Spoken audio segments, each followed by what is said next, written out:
Hey guys, welcome to That News Show. I am Chase Bunker, and I have a special guest joining me today who is one of the guitarists of my favorite bands of all time. He recently just had a solo project CD come out called Moon Boot Cocoon. Say that 5 times fast. Also, he helped work on, once again, Finger Eleven's new CD coming out this year. It is James Black of Finger Eleven. James, how you doing? Very good. How are you? I am doing great. Thank you very, very, very much for being on. I'm going to try not to fangirl it too much. Let's talk about Moon Boot Cocoon because Okay, yeah. you just released that news, your first solo CD. How long did you actually work on Moon Boot Cocoon?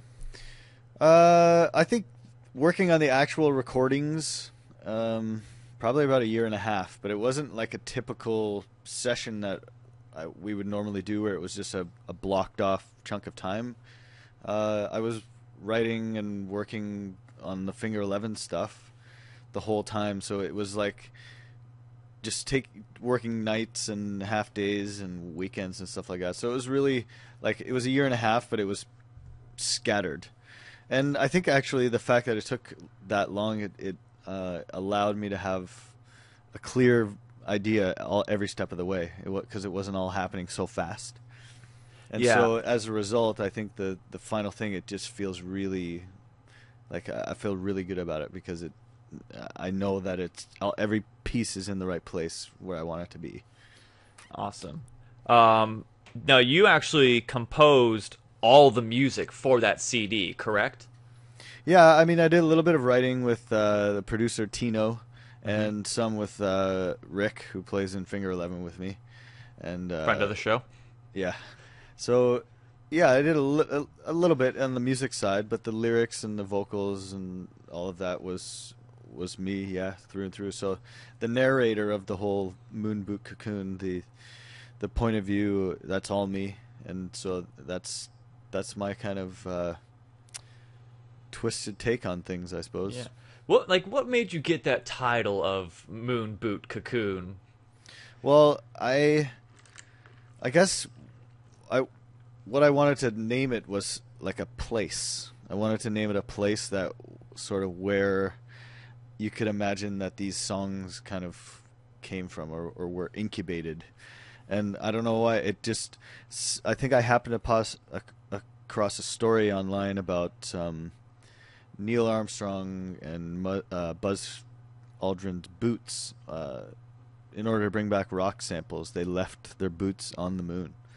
And so it struck me like, what a weird place that would be, just inside one of those boots that, like, at one moment was the most glorious thing of mankind, and then the next was like a piece of garbage. It's And so, yeah, it's I don't oddly know. profound. Yeah, I don't know. Yeah, and then in truth, the look of it, like, just the album is very kind of has a pays mind to space and planets, and the Moon Boot Cocoon, just all those O's in a row, they kind of look like a planetary alignment or something. I don't know. I don't know. Yeah. Which, And by it's the kind of way, funny too. I don't know. It has all the things that I like. It's just strange enough to work. yeah, and I listened to the CD and it's really good. And I think one review I read that I think perfectly sums it up. That is like it's very it's just like when you listen to it, you just feel relaxed, but it's also like great for your ears. Like it's something that you just Huh. listen to, and it's so awesome. And I loved it, Nice. and you should definitely check it out. It's on iTunes right now, $6. It is definitely worth the purchase. Your single for it, "Man from Mars," Yeah. and you talk about a green man, like the green man on the cross. Like, how did you like? What is the exact like symbolism behind everything, like behind like "Man from Mars," and or is that like Uh, tied into like some bigger message on the CD? I don't. It's not necessarily a big message across the CD. I think just that song, that idea was like, um, I guess a comment on how some parts of religion are sort of like they have a logo and they're sold almost like they're McDonald's more than they're like a religion for your soul. So the concept was like, if a man came from space and a portion of people lost faith because of that, they wouldn't sort of take that as a freedom to go and explore other things. They would just, I think a lot of people would say, okay, well, let's just make Jesus green instead. Like, you know, like people need they need the icon, they need the logo. I don't know. I guess, yeah, it's just a weird comment on, I guess, why religion is around, and people, I think humans need it for some weird reason, and a part of it, I think it's that just that idol, that thing. And yeah, it's bound to evolve over time. Like in a billion years from now, if we're like cyborg people, we'll have a different kind of God than what we do now. We're getting philosophical here on that new show. Yeah. Sorry. Like I was originally wanting you to talk about music, and then it's like, tell me what you feel about Jesus. But yeah, sorry. I know it's that's the thing. That's why it's such a. That's why it's coming at it from a science fiction point of view, because it's hard to talk about those subjects without sounding like either you're stamping on someone's beliefs or you're sounding satanic or whatever. Yeah. I don't know. It's tough. So the idea was to sort of frame it in a bit of a comedic, Alf type story. Yeah, right? I definitely agree. Like when like religion and politics are like the two most like difficult things to ever bring up. Yeah. And whenever you say your beliefs, especially when you live like with how it is nowadays with like Westboro like throwing in and like they make like Christianity look bad, and, like all these extremists of everywhere, and it's like you can't really talk about it, or else you would kind of like, you know, look like that crazy person, or you look like that dick that's like, oh, religion's bad, and it's like, that's kind of mean. Yeah, that's the thing. Like, it's not discouraging religion and people's beliefs and what people get from it. It's just pointing out an idea that, like, just like everything else, religion isn't perfect, because nothing is perfect. So yeah. And I don't know. Yeah, I guess really that's what I love about science fiction, and why it sort of weaves into some of the songs, is that you're talking about it, but you're framing it in something that you can kind of go, ha ha, little green men. Yeah. What is the biggest difference between working like as a solo artist and then working with a band? I mean, there's loads of difference. It's sort of the other side of the coin. Like, you get to go in any direction you want at any time. You can make a split decision in a second, because you're the only mind that has to be satisfied by the decision. But the flip side is you don't have that's all your responsibility. You don't ever have a moment where you can't go like, I don't know, what do you want it to do? And you know, there's no synergy with some other mind keeping it going. It's all your own brain. But so knowing that, I sought out a producer that was going to help me be able to bounce ideas off of, and it'll be a collaboration, even though it's just me. So it still had the spirit of collaboration. I learned a tremendous amount off of Tino Zolfo is his name. But it was a different thing, and it actually taught me a lot about how to go back to the band and be just how to be a member of a team. Sort of collaborating in another form, you just learn different things about yourself because you're stepping out of your comfort zone.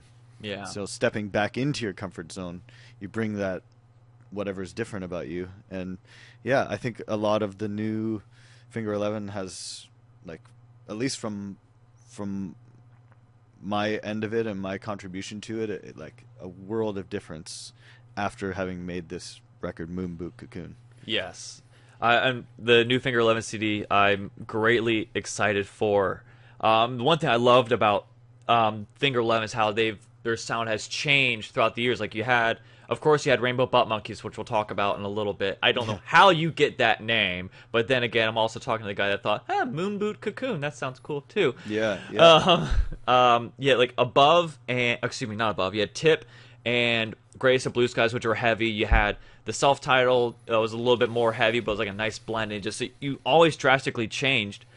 Is there a drastic change coming in from this CD going into the next, like from Life Turns Electric onto insert title here? I think so. Yeah, I think a sort of sharp turn. In a, I guess just in the attitude, it's just a little more balls out. Like, yes, I love hearing that. It's good. Yeah, like it's raw. It's not overthought. Like we went to Nashville and recorded. We did it really quick over 3 weeks, which is the fastest that we've ever done a record. So, nice. The reason we went there was to keep it spontaneous and high energy, and so we captured it. And I think it's going to surprise a lot of people, the kind of size of some of the riffs and the sort of, I don't know, the beef of it. So excited now. Yeah. Like I said, this is I believe, like I said, is your 6th CD going on to the 7th if you include, Rainbow Letters from Chutney and Us versus Them versus Now. Is it difficult to write after creating so many CDs? Like, well, we've already hit this topic before, or is it once, like, the more you do it, the easier it gets? No, I don't know. I think at some point in time I would have told you that, yes, the more you do it, the easier it gets. And for anyone who's starting out, that's exactly how you have to do it. But now as time goes on, I really feel like it's like I never surfed before, but it's almost what I imagine it to be. Like you kind of are waiting for a wave, and it's not always so driven by ambition. It's sort of like a little bit more about surfing a current kind of thing. Yeah. I don't know. Well, next time you're in Florida, I'll make sure we get you guys out surfing. Yeah, but I think that's why we've taken longer and longer and longer between records, is because we're really writing music for the right reasons and the right spirit. We're not doing it for any sort of commodity or advancement.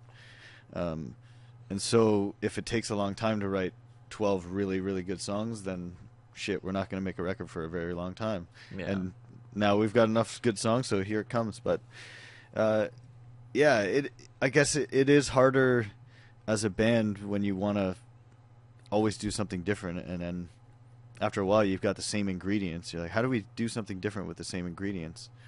So, yeah. Do you ever like look back on a song and just think, why did we write this? You know what? Never the songs. I think that's one thing I learned with actually in making Moonboot Cocoon. I really learned that the sound of the track, like there's I don't know, there's no other way to describe it. Just the sound of the track. Like there's the song, and then there's the sound of the recording, and there's an attitude to that sound, and so I feel like that's what I don't know. I don't know. That sounds like something I should have already known, right? But so to kind of discover that, and this time around was sort of like, let's make sure it sounds like, let's not worry about the songs. The songs, like you asked if there's any songs I think, why did we write that? It's there's some that I think, why did we make it sound like that? Like that song could be a ballad, it could be fast, it could be slow, it could be metal, it could be polka, but we did it that way.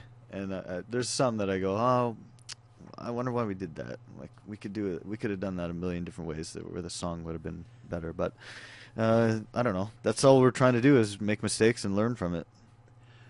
That's like a really profound answer, because like I would think, I wouldn't want to put this in next time, but then you say, well, let's not throw it away, let's tweak it, let's change it. And I think that's what's really cool. That's really cool, and I've never thought of it like that. Is there anything that like helps you out like during the writing process? Like, do you like to go someplace to like, clear your head, or do you like to do this before writing? We, as a band, I guess, okay, there's two answers. So for myself, I did a lot of writing on the road when we had a lot of time to kill in between gigs and stuff like that. I don't know, out on the road, you're playing gigs, and every night you having a bit to drink and going out into the seedy underbelly of the world, and the stories kind of come at you and make you inspired to write lyrics and stuff like that. And then at home, it was more about like, okay, now it's time to refine those ideas and wrangle them in. So I guess the road for me really inspires me to write. And then the band, we go away. Like, we sort of do these like 5-6 day getaways where we just go up north somewhere that's about 2.5 to 4 hours away, where there's very little cell service, and all we do is make music and play D&D, or Pathfinder, sorry. Oh no. So like, do you prefer D&D over Pathfinder, or? No, we play Pathfinder because that's what we have. Like, that's what we started playing on. But I don't know. It's not a preference. That's how we started. Nice. Well, we'll get into that in just a second, because you might have to be the persuader on me for my question coming up. Okay. For what is your favorite CD ever, and what is your favorite CD that you've recorded? Oh, okay. So my favorite CD ever, my favorite album ever. I mean, it changes so much from day to day, but I guess, Beatles' White Album, because it's double. That is true. It's the most. I'm thinking of it like Desert Island Record. If you can only take one, then that one's, you get the length out of it. But then I think The Wall. That's a double. Ooh, yeah. Or Dark Side of the Moon. Yeah. I'd say the White Album, because it's variety from song to song. It's like each song is its own album. Nice. What about what's your favorite Finger 11 CD that you made?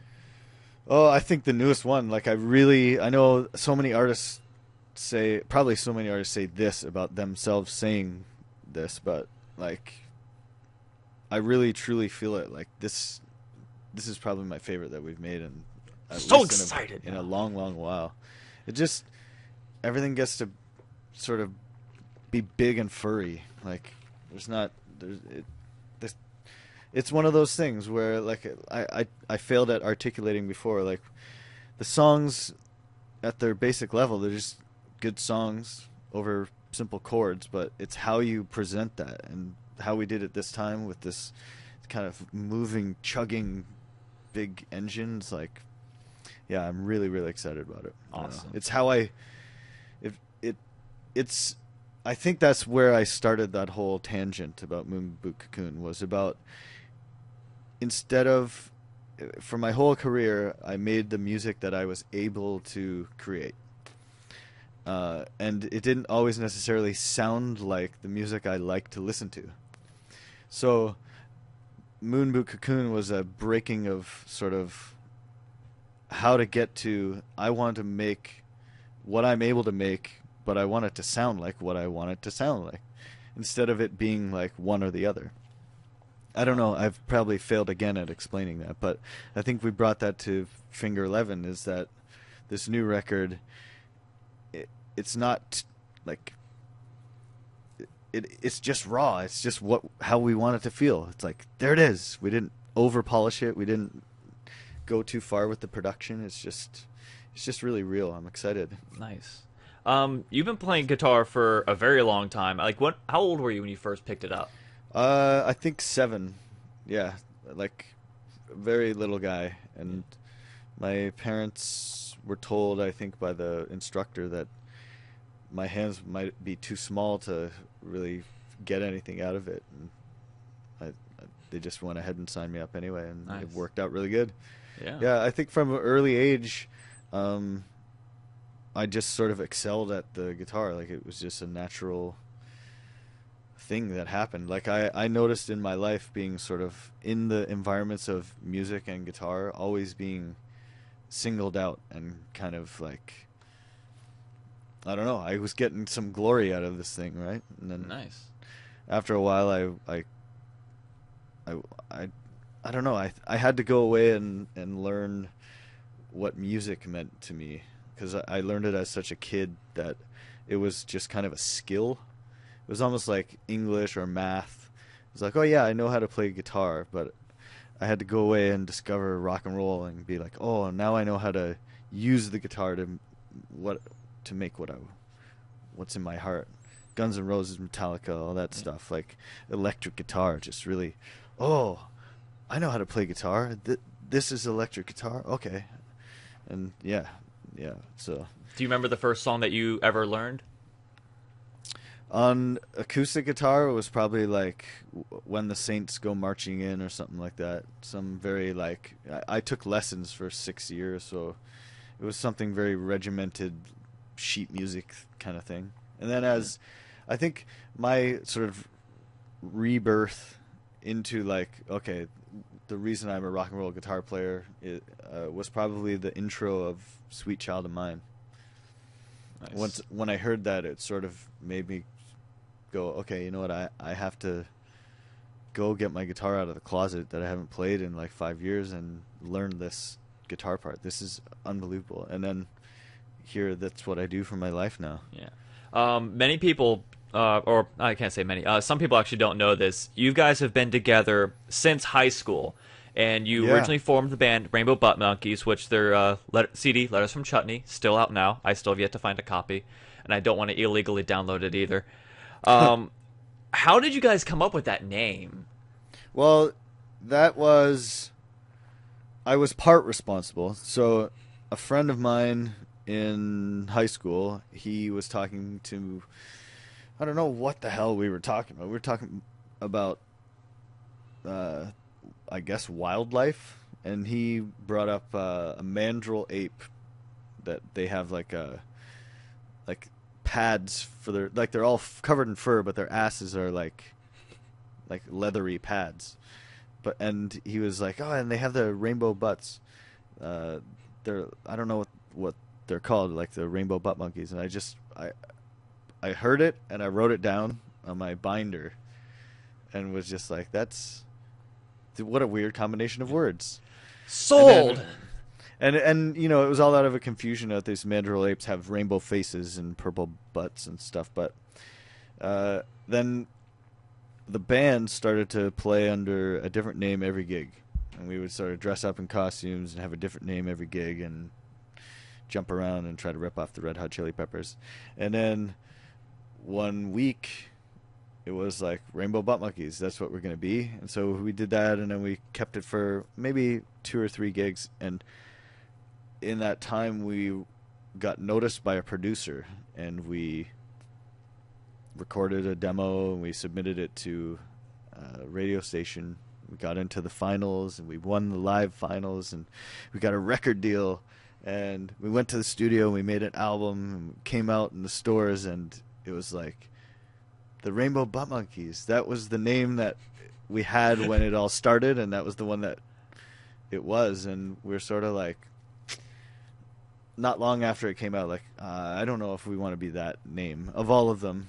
Yeah. Forever and ever. So we just took it upon ourselves to say, we're going to just change our name. Like, we're going to be the same people in the band, and we're going to naturally go in a direction. We're not going to like become like a polka band or something, but we're just going to change the name because that's like, we're playing for keeps now. Nice. Kind of thing. But yeah, it was all from a stupid joke. What was your favorite song to perform? Ever. It could be either from Finger Eleven, or it could be any type of cover that you guys have done. The hard-hitting questions. Well, you know, okay, so the rehearsals that I was talking about, which probably wasn't on the podcast, it was probably before the thing when we were talking, but Blackie Jacket Jr., this is a country band, yes, that I'm a part of, and we have a song called Burned, brackets, fuck me. And that song gets all the crowd yelling the words fuck me as at the top of their lungs at this certain point in the songs. And I would say maybe that's the most fun song in all of that I've ever played on stage, that for me. Nice. And then Paralyzer is probably a really close second, because it just blows the place up every time. Like, it just has this magic mojo about it. Especially when, like, I remember seeing you guys in it was in Orlando, and I think it was 2008, or it was either 2007 or 2008, and you guys did Paralyzer, and then during like a little interlude, you went into "Take Me Out" by Franz Ferdinand, "Trampled Other Feet" by Led Zeppelin, and then another "Brick in the Wall." It's like, oh my Yeah. gosh, that's so awesome. Yeah, yeah. I think in the beginning when that song came along for us, it was such a unique groove for what we had then become as Finger Eleven, right? So Yeah, I think part of why we did that was sort of like a little bit of like illustrating where it was that we got it from, kind of thing, in the sense that like it sounds kind of disco-y, but it's also some of the greatest rock and roll is the same groove, yeah, you know. So maybe not so much the Franz Ferdinand one. That was more of a contemporary thing, but Yeah.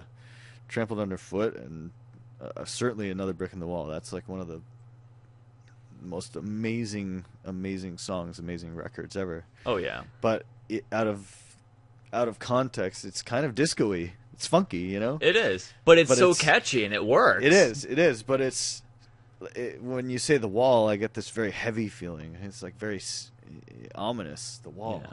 But a lot of the songs are like tick tick tick tick tick, like funky stuff. So I don't know. I don't know what I mean by bringing that up, but it's just, isn't that weird? It is so weird, James. Why are you bringing up weird stuff like that? This got into a very weird turn. Yeah.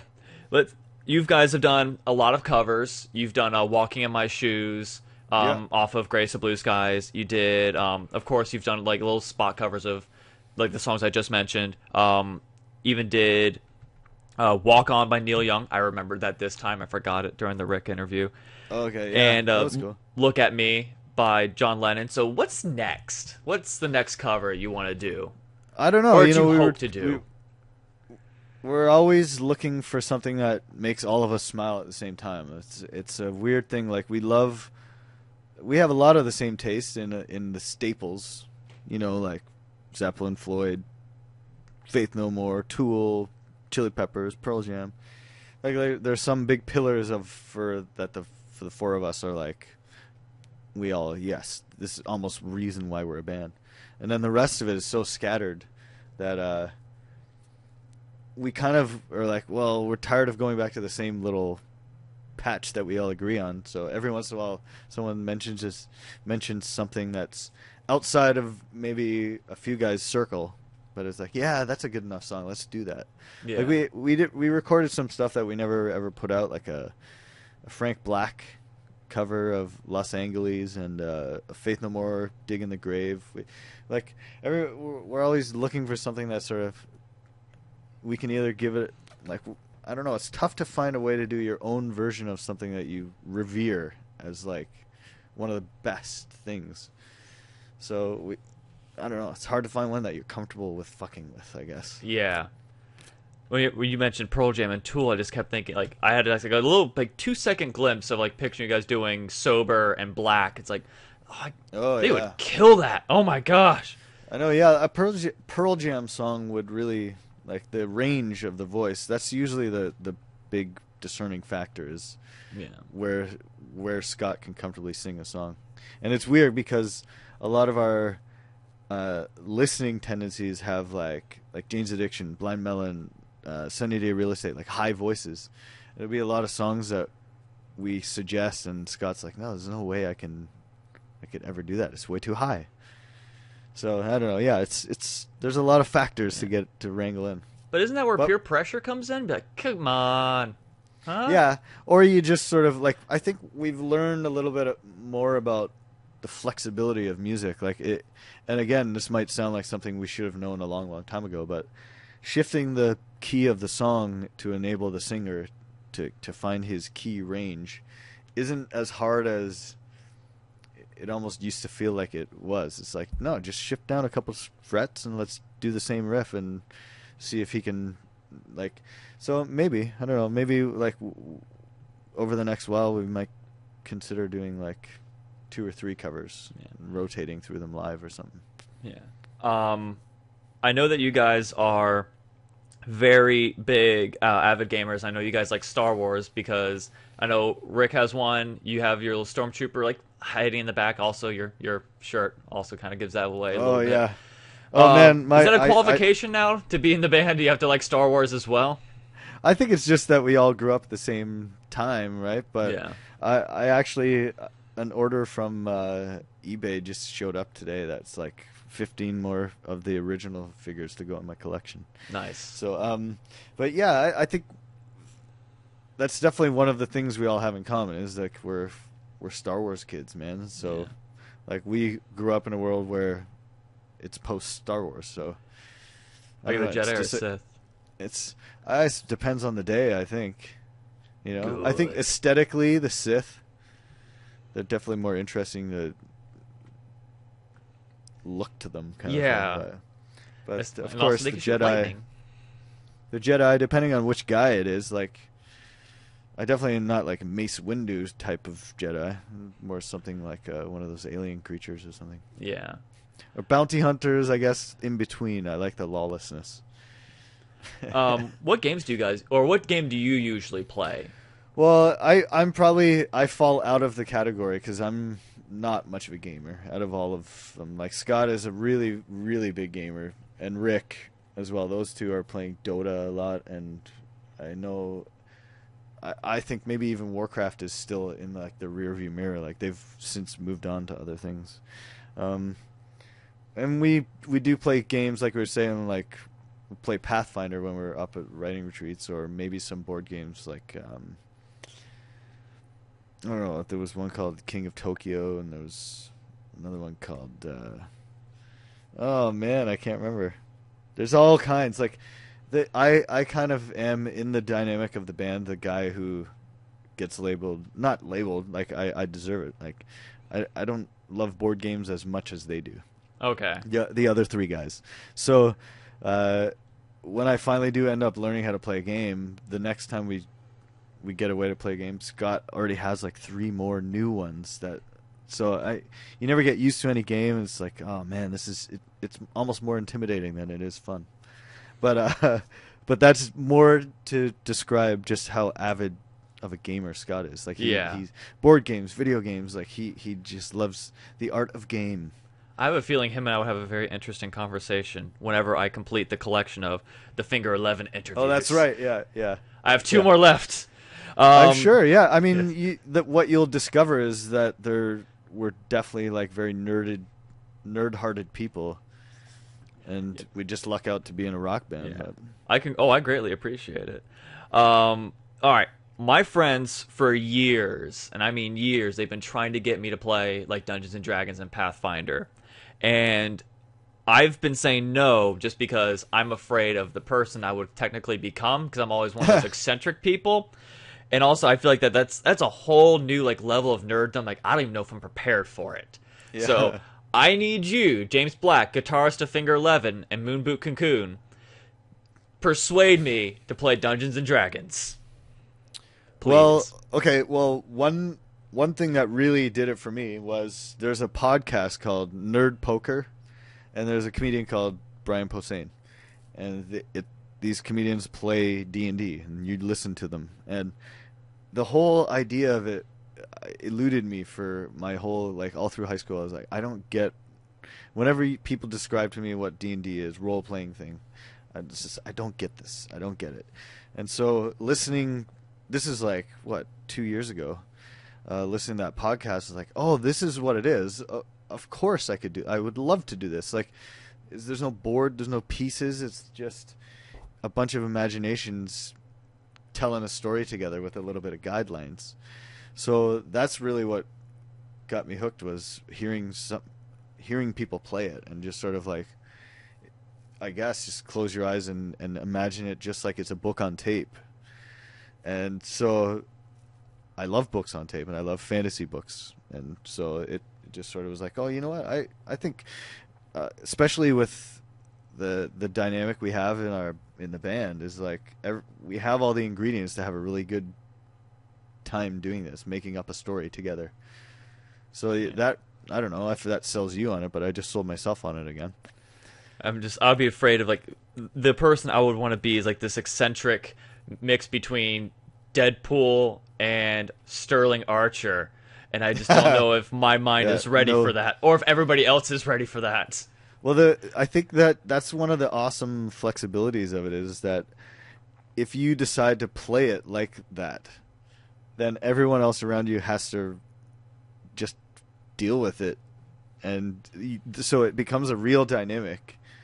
But you can do it however you want. It's just that you have to, just like if you were those people, you have to suffer the consequence of the other people around you, and it's kind of funny, like, to see someone who's decided early on they're not going to play anything delicately. Like, at the first chance they get, they're going to chop somebody's head off, versus somebody who's very good at negotiating and is trying to get, like, we're talking with the blind dwarf in the Melkin caves, and he has a message for us, and before we even get there, Rick hits him with a stick and kills him. Like that kind of thing, and then it makes a real dynamic at the table where you're kind of genuinely, like, pissed off that he did that. You're like, I want to know what he said. Like, I don't know. It's funny. I really didn't get it until we played it and until I heard it. I was like, okay, I get this. Okay. So I if you like fantasy, it. if you like, and that's the other thing. It can be in space. It can be in like knights and gnomes and dwarves and stuff. It can sort of, if you have any, it can fit in all the areas of nerdness. Nice. Basically. Because I have no organizations with these questions at all. I just realized, this would be a good one. When did you realize that you guys made it big? I don't know. Like, I think there was certain funny, like, self-realization moments of, like, oh my god, I can't believe we're here doing this. Like, maybe the Miss America, we did the bikini portion of the show. We played Paralyzer while these 50 of the most beautiful women paraded around us in bikinis. Like, it just felt like a Bond moment kind of thing. And just like, oh my god, this is crazy. And I don't know, like, the feeling of making it, I don't know if that even really exists, but that I look at that as, like, for me, making it is getting to get onto the fringes of, like, something not a lot of people get to experience, and or at least that to the edge of what your experience is allowing. So that was one that, like, I got my picture with Donald Trump, and we just did this thing with 50 beautiful women. It's like, this is a very, like, this doesn't happen to everyone. This is a pretty good one. All right. You guys have toured with a lot of bands. Who would you say is probably, like, your favorite to tour with? I guess there's two different ways to answer that. Like, there's definitely bands out there that we're very good friends with, that, like, when we're out on the road, it's always, like, an absolute pleasure to see. But I think our most, like, the best time we had with the bands that we were fans of and we couldn't believe we were on tour with was a tour called Somersault that had Perfect Circle, Smashing Pumpkins, Foo Fighters, Catherine Wheel, and I can't remember who else, and we were on that bill, and we were watching that every night all the way across Canada. That was kind of a, like, Perfect Circle was, I don't know, I really thought the world of that band at that time. And yeah. So to be that was always another goal, was to be able to play as peers with some of the things that we look up to.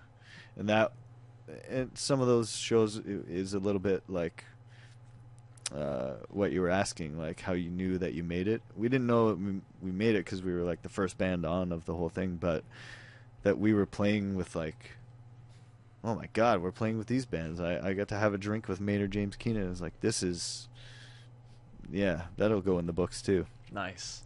Yeah. You guys gave me two memorable concerts. One of them was February of 2007 when I met you guys in Orlando at the House of Blues when it was you, Hinder, and Blackstone Cherry. Oh, And okay, yeah. yeah, and so I got to meet you guys, and I So doubt you're a you. Florida guy? I am a Florida guy. Oh, okay. So like I only experienced 2 seasons, summer and not as summer. Yeah, yeah. But I got to meet you guys and talk with you guys, and I know that you guys, you and Rick were recording at the back of your bus at the time. And Okay, I think yeah. your beard was about that's still that same length, which means you've probably been participating in No Shave November for about at least a good 7 years. Oh, yeah, yeah. So, Um, but I keep it. I try to keep it. If it gets too long, it's sort of like that. I don't know. Like a Static It X loses- style of beard. Yeah. God bless. No, his that's soul. Rick's department. I try to Yeah. keep mine pointed like a sort of a 300 Leonidas. Oh, I thought you were gonna go for like the Inquisitor, like Sure, sure. Inquisitor, that works. I like the sound of that word. yeah. The Grand Inquisitor. I'm here with the Grand Inquisitor, James Black of the. I was trying to think of a fancy word for band, but I lost it. Nope, that bit got ruined. But yeah, you gave me such a memorable concert experience. And what was one of your memorable experiences like at a concert? Ooh, okay. I mean, there was a good bunch in Toronto. There was a venue called the Concert Hall that now I think it's MTV Canada, but at the time it was the best. Like in the 90s, we saw Red Hot Chili Peppers came just after Blood Sugar Sex Magic came out. Pearl Jam opened the show. Like, no, we had never heard of this band, Pearl Jam. And then the middle band was Smashing Pumpkins, who we had never heard of. And so we went to the show because we loved the Red Hot Chili Peppers. And Blood Sugar Sex Magic is still, like, that's one of the most miraculous records. Yeah. But to go there and, like, we were... now looking back, like, just we were seeing it happen. Like, Pearl Jam and Smashing Pumpkins and the whole 90s thing sort of erupt and emerge and become big. But that...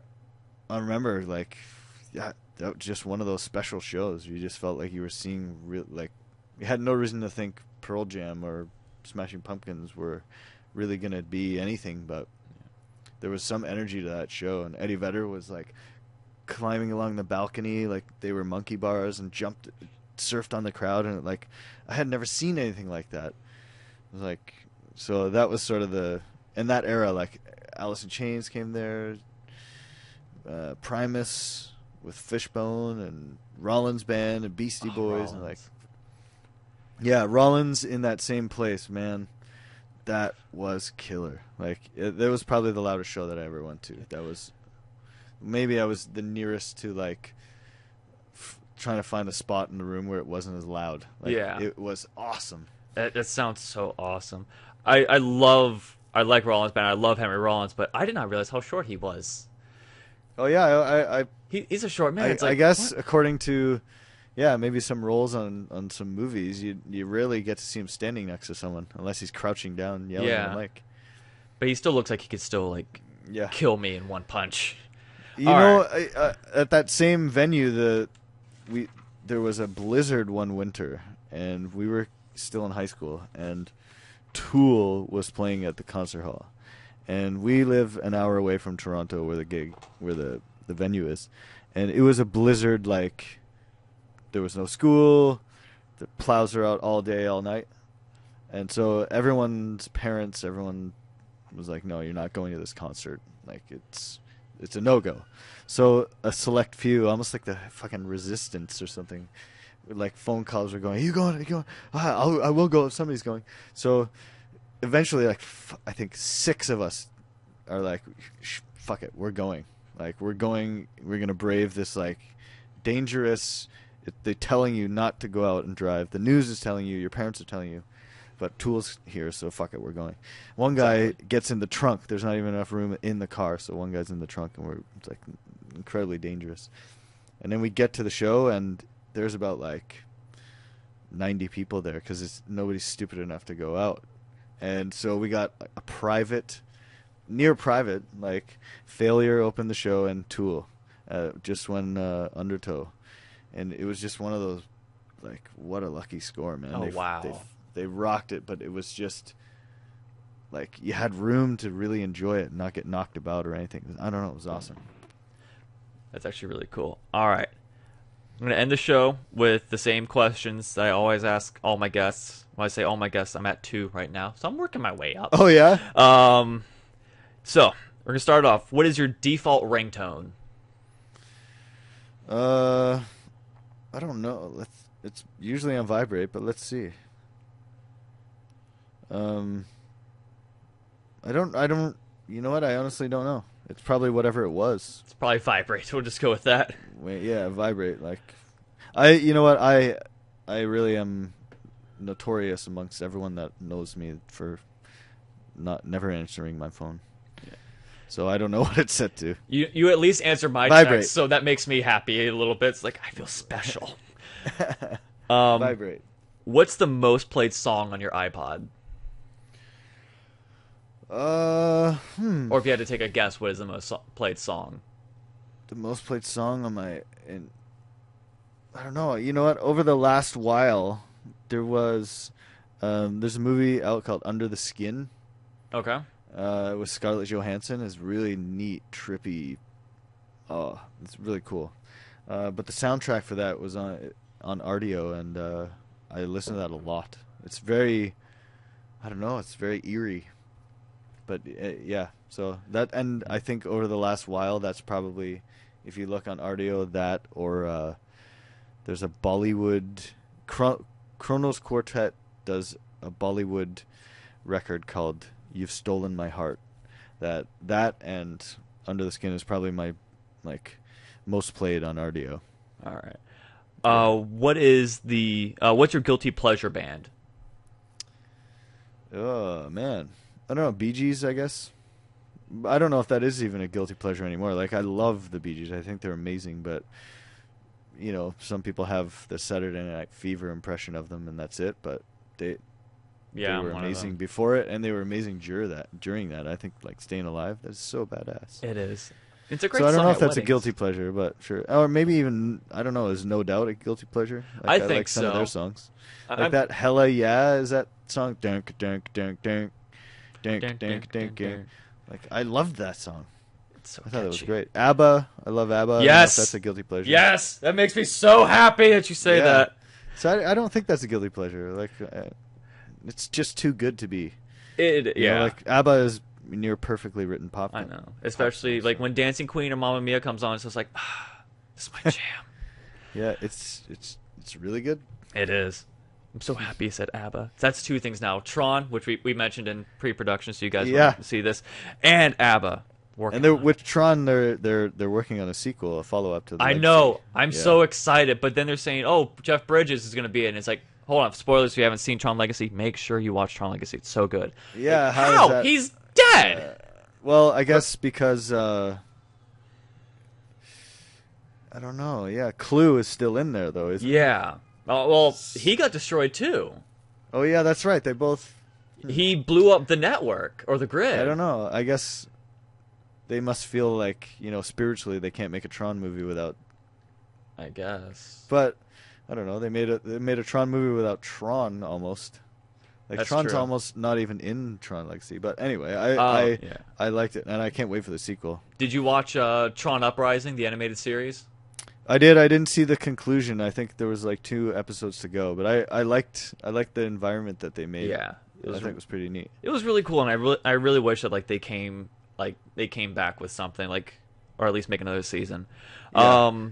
Your favorite I like song? that it's the glossy world. Like the Yeah. original Tron had a really like a one of a kind thing about it, but the Tron Legacy, it just everything looks so perfectly shiny. I love it. Visually, it's beautiful. The audio in it is amazing, especially the soundtrack. Oh, those ships that the ships that have the Yeah.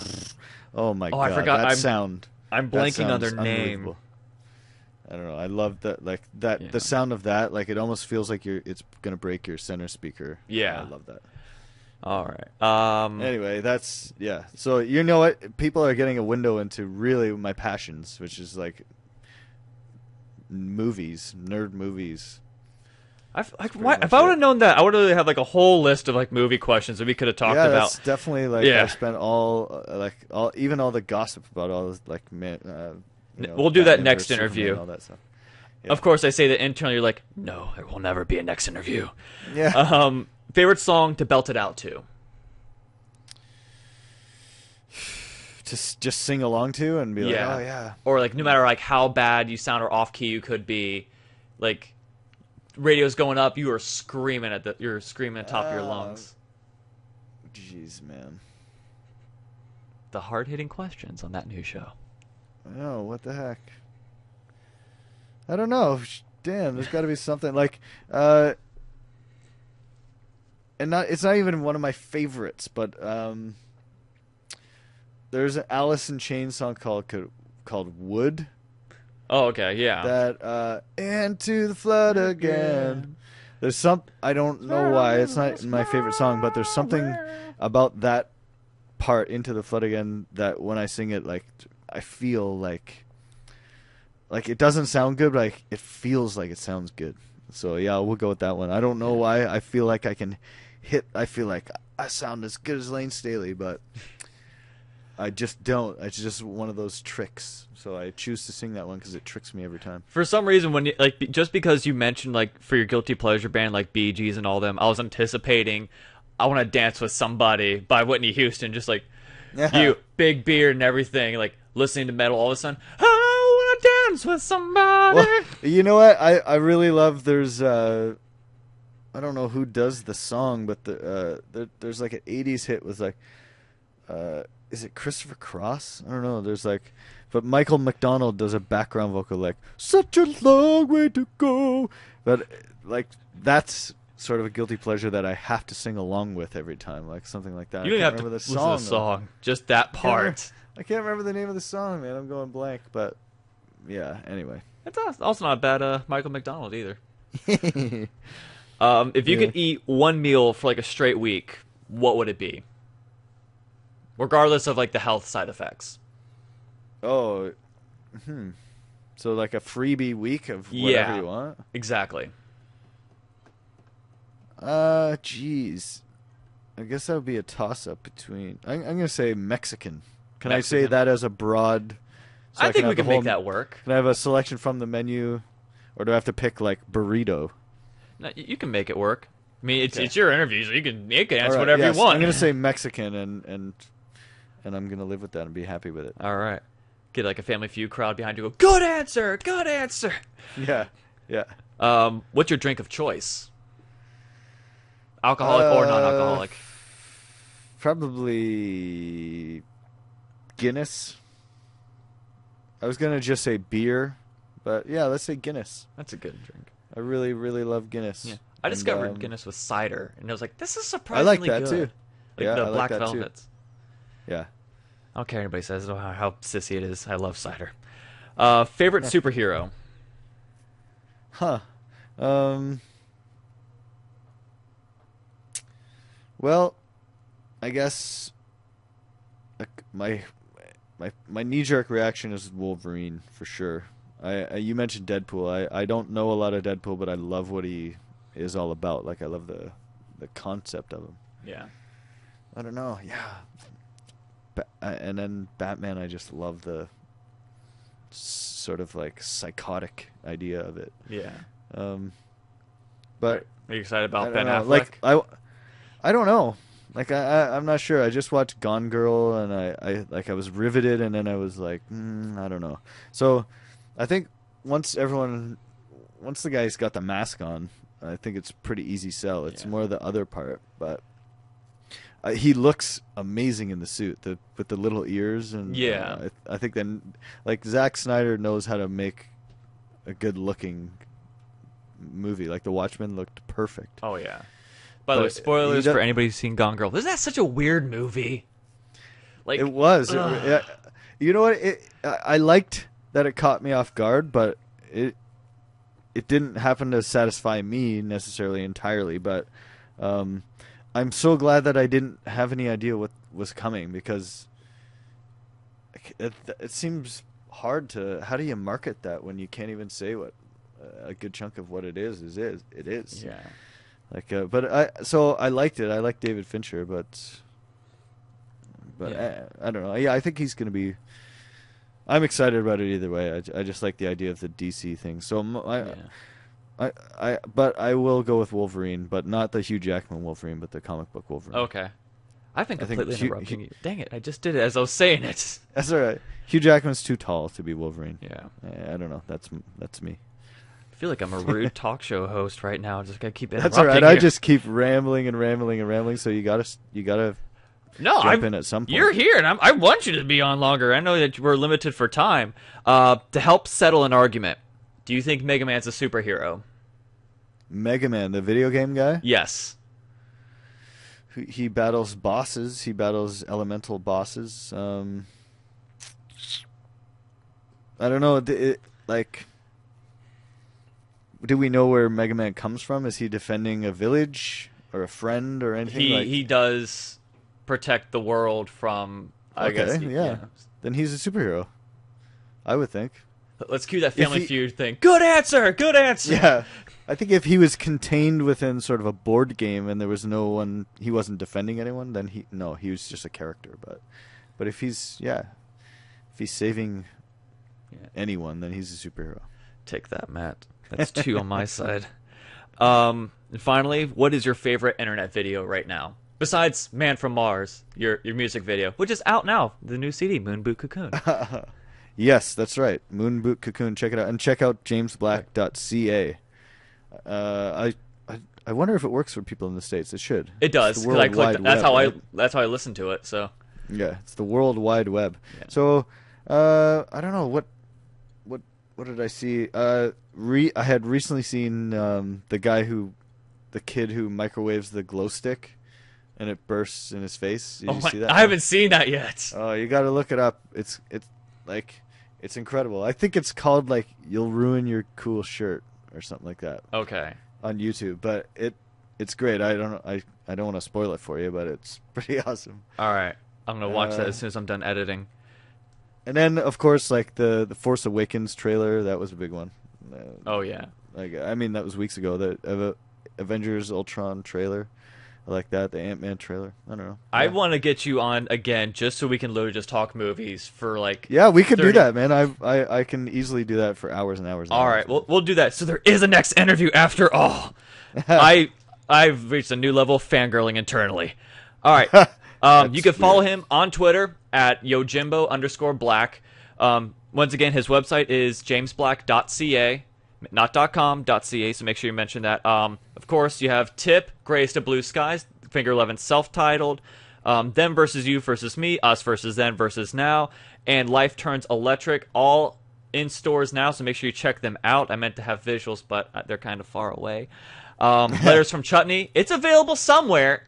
Go find it. If you find it, let me know. It's discontinued, but if you find it, grab it. I would look in the used stores, but maybe only in Canada. Mother of God. What else? Okay, and then of course, Moon Boot Cocoon in stores right now. That's it's right. also on iTunes. By the way, is it better for people to order a physical copy, or is it better to get it digitally? Like what? Well, actually, what gets you more digitally, money? it actually only exists in digital form right now. It's a lot like Tron in that sense. It's like it's zapped into. It only exists in the digital form. But part of my future plans is to maybe make it on vinyl and maybe make it on CD. But that's just coming down the pipe. So really, the only way to get it is on iTunes, which you can click on at my website, jamesblack.ca. Yeah. And but also, please do, because I'm really proud of it. I really love it. It's a lot of fun to listen to, I think. Yeah, it's a really good CD. It's very easy to listen to, and it's an overall satisfying sound to it. And thank you. I just went black all of a sudden. Huh, this got really interesting. See? Oh, it's so satisfying. My computer's like, I want to listen to this too. Thank you very much. Oh, by the way, fun fact, James also did the art for the self-titled CD, right? That's right. Yes. Yeah. Really cool. I usually have a hand in all of the artwork, but that one was actually me just firsthand doing it. Yeah. That was the only really time. cool. The other times I usually end up collaborating with somebody. Yeah. And we're just in the process of trying to figure that out for this new one. and we have some pretty neat prospects. Well, now that my computer decided to go black, so I want you to just hang on just a little bit after we say goodbye. But James, thank you very much. Make sure you get the new Finger 11 CD. It will be in stores this year. Ladies and gentlemen, James Black, check out his stuff. We will talk to you guys next time. Thank you for being a part of this. Thank you.